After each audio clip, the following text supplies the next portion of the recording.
Kumno ban Peit ya ka payment status hadir mapila dep ban apply ya ka Kham ka ba naka website jong ka DSC. Hangni kanong ipi ba kani ka video ka long ka jingpan shai naka banta jong ki katu katne ki bala mail ya nga ki ba kali Kumno ban Peit ya ka payment status hakapor ka ba kimla ban siu online henry ki siu da ka e-challenge shabang. Tidak pipe kani ka video hadu ban dakut pinsayo ya ka jinghikai.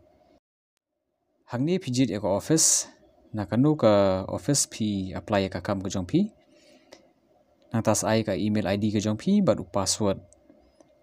kani ka video anong pi ka long kerpang na ka banta kitu ki bakali bat na ka banta jong kitu hi ki bompat tip hakanu krukom ban Peit ya ka payment status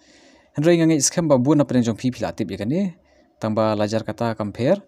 namar ba haba kiwi ki kali ngihap ban Ïarap ngihap ban batai te kani ke video ong ipi kalong kerpang nak banta kum kito kiba don kam ya ka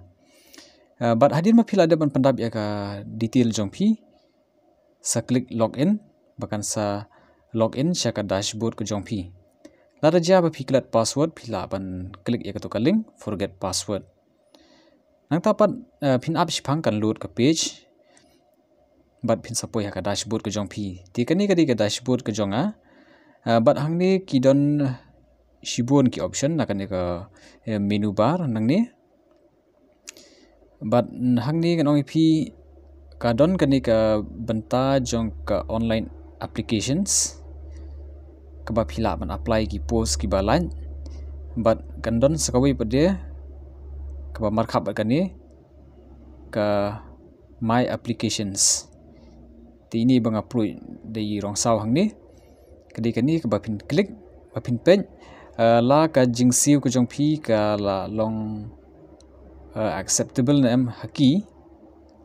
lada kila pediang na em kala yai em ka kom siu ku jong pi tia kata pin lap nang ni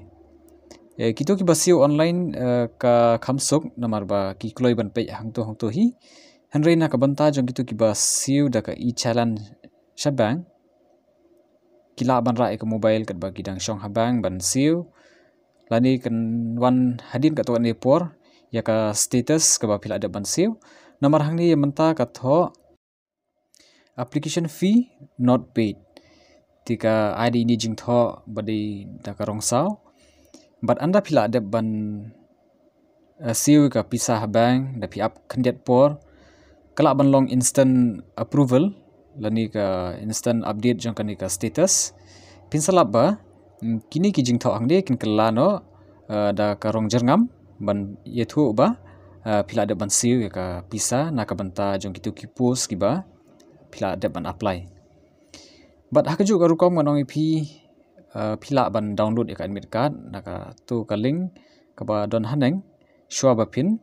login ya ka dashboard ka jong pi ka ba khamsong tanat ru hangni ka long ba lada pidon jingkeli ai pila ban keli yanga ya ka tim jongi da ka ba phishim ya ka to ka link ka bangal ai ka description ka techlovenia.in/contact-yt-admin ka ba dei ka contact page jong ka YouTube channel ka jongi pila ban shim ya ka to ka link namar ba ngimla ban pediang ya ki mobile number ban phone ru ngin phone ya pi ngin shu ya email ben namar ka don jingthot khandiat ha ka network te ya kata ngimla ban yai da kata ka rukom yai da ka system ka jongi ti parlok ngakermen ba pitanat kani ka video wat klet man kershading ina ka por mat kham tam ba pin subscribe la da pin pale kata ku play shibun